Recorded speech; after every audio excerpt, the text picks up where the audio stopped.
Okay, so it's time for an update on the Avanti 4-meter glider that I've been working on for quite some time. Been struggling with time as I'm always tied up and busy, as we all are usually. But man, let me get going on this and show you what I got here so far. So the tray was designed by me, printed by myself as well. It is composed of a nylon infused with carbon fiber, and I've got it specifically designed for this fuselage.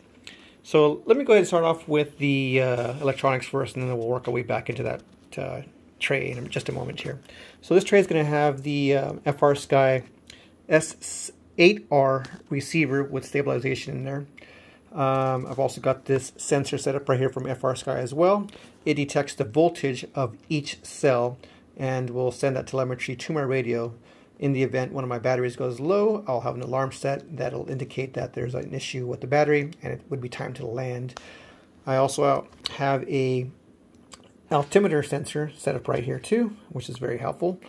And there is my voltage regulator as well. Now, I may be replacing that voltage regulator with another FrSky product. The one that I ordered from GetFPV turned out to be defective. In fact, here we go. This is the one they sent me, and when I instantly plugged it into the 6S battery, and the reason why I said 6S is because I was going to have it set up on a motor, which I'll explain here in just a moment. Anyways, I had it plugged into the 6S, and instantly saw smoke, and it wasn't even plugged into any of the sensors or anything else at all. So I sent an email to GetFPV, and they replied back and were very helpful and said they would be more than happy to replace the part. In fact, I'm going to send the part back to them, and they're going to go ahead and try to figure out what happened to it. So that was very nice of them. So I'll continue doing business with those folks. They're great when it comes to support. Let's see. The other sensor that I have in here as well is the Pitot Tube, which is right there. And the Pitot Tube was a little difficult to install, but I got it in there, and I'm pretty happy with the fit. Hang on one second while I go to the other side. And from this angle, you can see where I've got it mounted. It sits in there pretty good. And all I did was I just put a dab of some CA just right here. I didn't want to really epoxy it in there and glue it in, solid where I can't get it out.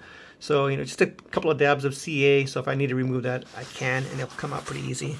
So those tubes run down to the sensor, which is located also in the back of the tail. And I think you might be able to see it, kind of part of it right there, which is right there. And then I have it wired that goes all the way to the front of the fuselage. So the sensor looks like it's going to rub against the push rod tube. I'm sorry, the rudder push rod, but it doesn't. It completely clears it. In fact, there's a protrusion, if you can see it right there, where the push rod, is completely away from the sensor. So it worked out really well. I'm very happy with that setup. I will also be getting a GPS from FrSky as well, which will be installed in this plane. And the GPS is going to be for return to home in the event that I have a failure of some sort, or maybe I lose the signal to the plane. At least I can get it to come back home, which leads me to the propeller. So this will have a motor on it with a prop.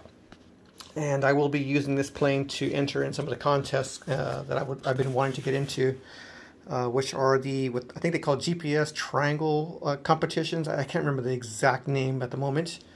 And I also would like to get into some cross-country flying as well. So I'm going to show you one more thing, and then I'm going to go ahead and end this. So the tray, here, let me go ahead and remove it. There we go. So the tray this is my second version of the tray. You can see that the FrSky receiver sits in there really nice. I'm very happy with this setup. In fact, the power button was right here. Hit that. There's my power. Couldn't ask for anything more sweeter than that. Let's see what else. We got I also designed the